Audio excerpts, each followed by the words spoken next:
Good. Let me begin by apologizing. I'm speaking in English in France, but also by saying thank you to everybody, especially Iba, to my fellow panelists for coming here, and also to everybody for coming here on this beautiful summer day. I feel that it's a really wonderful opportunity and honor to have this conversation, and I am most grateful for being invited to speak here with you. I'm going to follow the script fairly closely so that you can follow what I'm saying along on the translated version. As you know, I'm going to speak today about the Indonesian genocide, which I describe as one of the largest and swiftest but also most ignored instances of mass killing in the 20th century. For those who don't already know these basic facts, in a little over 6 months from late 1965 until early 1966, at least 500,000 people on the left, mostly members of the Communist Party, but also other leftists, were killed. And another 1 million or so people on the left were detained without charge, and many of those were subjected to torture, including rape. The targets of this violence were ordinary people: farmers, day laborers, trade unionists, teachers, dancers, civil servants. And they were killed in gruesome ways. They were decapitated, they were castrated, their bodies were left in public places to terrorize the population. I need to stress, because it is a big misunderstanding, I want to stress that this was not a civil war. Those killed and detained were not armed, and they had not committed a crime.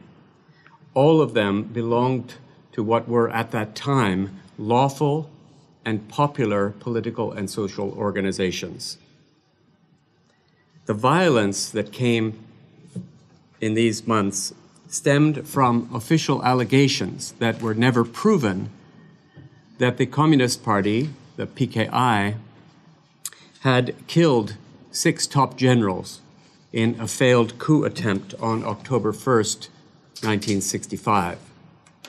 Based on that unproven allegation, which I describe in the book as a deliberate lie, the army began a campaign to destroy the party, the Communist Party, and also to overthrow the popular left nationalist President Sukarno. In its scale and its significance, the violence in Indonesia was comparable to some of the most notorious campaigns of mass killing and imprisonment in the latter half of the 20th century. And I include here, for example, those in Bosnia, in Cambodia, and Rwanda. And yet this violence, the Indonesian violence, remains virtually unknown and largely unacknowledged outside of Indonesia. And so, for example, the online website called the World History Project has an entry for 1965, which says, in that year, Kellogg's Apple Jacks cereal was first introduced. But it fails to mention the fact that 500,000 people were killed in Indonesia. But even inside the country, the events of 1965 and 1966 are still poorly understood. The massive production of testimony, memoir, truth-telling, forensic investigation, these things that have followed virtually every other genocide in the 20th century, have scarcely started in Indonesia. Moreover, in contrast to most of the genocides of the 20th century, these crimes have never been punished, nor have they ever been properly investigated. Not only that, there have been no serious calls by major powers or by international institutions like the United Nations, no calls for any such investigations or justice to take place. In this record of impunity and silence, Indonesia stands alone with only 3 other countries I can think of: China, Russia, and the United States, all of whom have committed great crimes, none of whom have been held to account for them. The book that I'm introducing today, The Killing Season, is intended mostly to disturb this silence and this impunity. It does this by examining the events of 1965 and 66 and their legacy to understand, first of all, how and why this happened. It is an attempt to look in a global way at what was happening throughout the archipelago, not just in one place or another. Also to ask why it is that so little has been said or done about them. What explains the silence and the impunity more than 50 years after these events took place? And finally, what have been the long-term consequences, the long-term ramifications for Indonesian society and politics? I'm especially interested, and we'll talk today about the question of responsibility and justice. Who ultimately was responsible for these crimes? How did they get away with it? And what can possibly be done today by us and by other people who are concerned? What can be done today to bring those responsible to account and perhaps to compensate the survivors and victims in some way? In the book, I try to answer these questions by a close examination of several historical dynamics. But in the interest of time, I want to focus just on 2 in what I'm going to say today. And these 2 are, first, the pivotal role of the army, particularly the army leadership under General Suharto. Secondly, the decisive influence of powerful states, especially the United States and the United Kingdom, in facilitating and encouraging this violence. So my first claim is then that the violence of 1965 cannot be understood without recognizing and acknowledging the role of the army leadership in organizing the violence.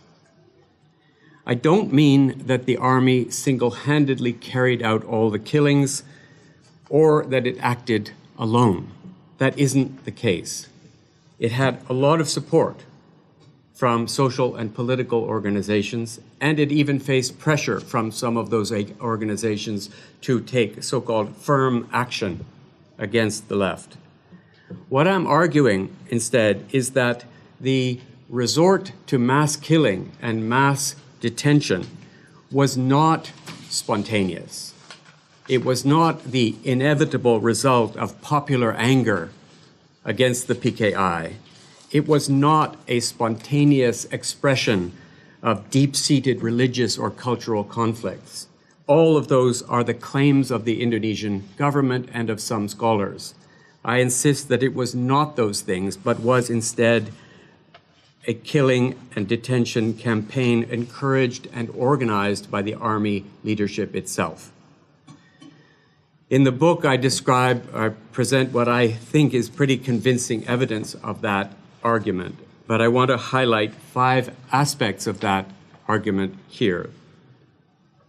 First of all, that is the ways in which the army achieved this objective of destroying the left in an organized way. First of all, it developed and then it disseminated a discourse, a particular discourse of existential threat to the nation. And that claim provoked and also valorized acts of violence against real and alleged leftists. The army did this through a carefully crafted propaganda campaign that demonized and dehumanized the PKI and all of its affiliated organizations. So, as some of you will know, for example, portraying members of the left-wing women's organizations, Gerwani, as witches and whores, and calling for them, in General Suharto's own words, to, quote, be destroyed down to the very roots. a comment he made on the very day of the coup. In doing so, in using this kind of language, this discourse of threat to the nation, and violence, the army gave license to the party's enemies, the other parties, the other social organizations, to do the same, to use this violent language and to act upon it. And so in this way provided an essential ingredient that turned perhaps conflict into widespread violence. Second thing that they did, the army leadership quickly developed a plan and issued commands to detain, transport, categorize, register, interrogate, and prosecute large numbers of leftists. The army also supplied critical logistical assets to carry out this plan. So, for example, weapons, trucks, armed personnel carriers, places of detention, food, money. In the absence of this central planning, and without the Army's unique organizational and logistical capacity, I'm arguing that this mass violence could not have extended so broadly across the country. It also could not have lasted so long. And it would not have entailed both killing and mass detention. Mass detention does not happen spontaneously. None of these things, in fact, do, but most obviously, mass detention is never a spontaneous act. The third thing the Army did was, in order to carry out this plan and these commands, it mobilized a network of paramilitary or militia groups across the country. These militia groups were mobilized in order to do the dirty work, the groundwork of killing and incarceration. For a long time, the argument was made that these militias were acting spontaneously, that this was an expression of a so-called horizontal conflict between different social groups who had reasons to hate one another. But the evidence shows from across the country, and I try to demonstrate this in the book, militia forces virtually everywhere operated with the full knowledge and usually under direct orders from Army commanders. This was organized. The militias and paramilitaries did not spring into action spontaneously. They were mobilized into action by the Army.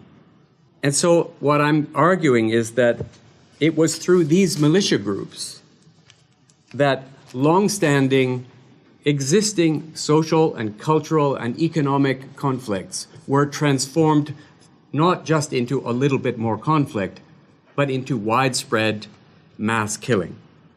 In addition, what I argue is that the Army's central role in this helps to explain why it was that the militias, wherever they were, whether in Aceh or in Flores or in Bali or in Central Java, behaved in essentially the same way, why they used the same techniques and the same methods of torture and killing, why everywhere there were prisoners were disappeared, everywhere they were decapitated, everywhere they were castrated, everywhere they were tortured in similar ways. What I argue is that this is part of the Army's institutional, what I call repertoire, a repertoire of violence in which all the members involved in this organization know the same techniques and carry them out with or without a direct command. Okay, so much for the Army. My second main claim in the book is that the actions of powerful foreign states, especially the United States and the United Kingdom, but not only them, and also international institutions, that these were instrumental in facilitating and also, in fact, encouraging the mass violence of 1965-66, but also in enforcing the long silence and impunity more than 50 years after the fact. Now, I want to be clear, I am not saying that I think the United States or the United Kingdom plotted the alleged October coup. and all the violence that followed. The evidence does not support that claim. But I think it can be shown, and I try to show, some people think in too much detail, that in the absence of that support from the United States and the United Kingdom, the killing and incarceration would never have happened. To state this matter more simply, what I'm arguing is that major powers were complicit in the Indonesian genocide and in its cover-up for more than 50 years. So these claims are based in the book on 5 main observations about what the international powers were doing. First of all, looking at the period before the alleged coup of October 65, we see abundant evidence now that for at least a decade, so from 1955 at least, the United States and other Western powers worked very hard to undermine Sukarno and to destroy the PKI. They did so in the national elections of 1955 by covertly supplying money to anti-communist parties. They did so in the late 1950s by flying bombing missions, secret bombing missions on behalf of anti-Sukarno, anti-government rebel groups, and supplying them with weapons and money. And then in the final year before the alleged coup, in late 1964 roughly, the United States and the United Kingdom set in motion a joint covert operation in which they sought to, in their words, create the conditions for a military intervention. One of the scenarios that they envisioned was a premature left-wing or communist coup. So a premature coup which would then be used as a pretext for the army to seize power to save the country. In other words, they spelled out a scenario which is more or less exactly what happened on October 1st, 1965. One of the documents that, it won't appear there, but in the slideshow that might have appeared there, there is a document in the book that I reproduce from the British Foreign Office. And that document has written in handwriting on the front, it says, in a conversation about what to do in Indonesia, it says, quote, "A premature PKI coup may be the most helpful solution for the West, provided the coup failed." This, again, is more or less exactly what happened. So that's before the coup. In the period after the alleged coup, the available evidence, despite efforts to censor the most important documents, the evidence shows without question that in the weeks and in the months after the coup, as the violence was mounting, the United States and its allies actively encouraged that violence. They didn't just allow it, they actively encouraged it. They did this in a number of ways that I spell out in the book. First of all, through a covert propaganda campaign designed to, in their words, blacken the name of the PKI, to reinforce the army lie or the army version of this history, that it was the PKI that had killed the generals, long before there was any evidence, and even while they themselves expressed doubts that this was true. They spread these rumors, and they did it covertly. That is, they placed news stories around the world and in the Indonesian press to give the impression that they were not manipulating the news. Secondly, they provided covert assistance to the army leadership, not to the government, not to Sukarno, of course, their avowed enemy, but to the army leadership, to Suharto and to Nasution. And they especially gave that assistance in the form of economic aid, food aid, communications equipment. There's debate about whether there were weapons, but certainly political reassurances as well. This assistance increased as the US and the UK saw that the army was seriously destroying the PKI. As they saw that the killings went up, so also did the assistance go up. The assistance, in other words, was conditioned on the army's willingness to destroy the left. And finally, quite importantly, they adopted, the Americans in particular, adopted a policy of deliberate silence. So they knew extremely, in great detail, how many people were being killed, who was killing them, where they were being killed. As early as late October, they had good information about this. But they adopted, from that point onward, for the next 50 years, a policy of deliberate silence. When you know that a genocide is happening and you deliberately adopt a policy of silence, you are, I would argue, complicit. Lest there be any doubt, you may think I'm just making this up, that they were silent. But a document from the US State Department that I cite in the book from mid-1966 reads in part, until March, our major policy in Indonesia has been silence. These kinds of interventions and non-interventions, actions and omissions, provided precisely the kind of assurance that Suharto and his allies needed so that they could move against the left. They knew they could do so without any repercussion, without any criticism, and so they buttressed the army's violent campaign against the left at a critical juncture. The third thing that the international way in which the international community, international context was important was simply the context of the Cold War. The Cold War context dominated the domestic political scene in the early 1960s for sure. It helped to create a kind of highly polarized left versus right division that was one of the preconditions for the violence. The Cold War was also essential in creating, in shaping Indonesia's pre-1965 international and regional relations, driving it ever closer to Mao's China and alienating it from the United States and other Western powers. It was, after all, Sukarno's drift to the left, starting, well, especially around 1963, that led the United States and its allies to support the army's move to oust him and the PKI, regardless of the cost in human lives.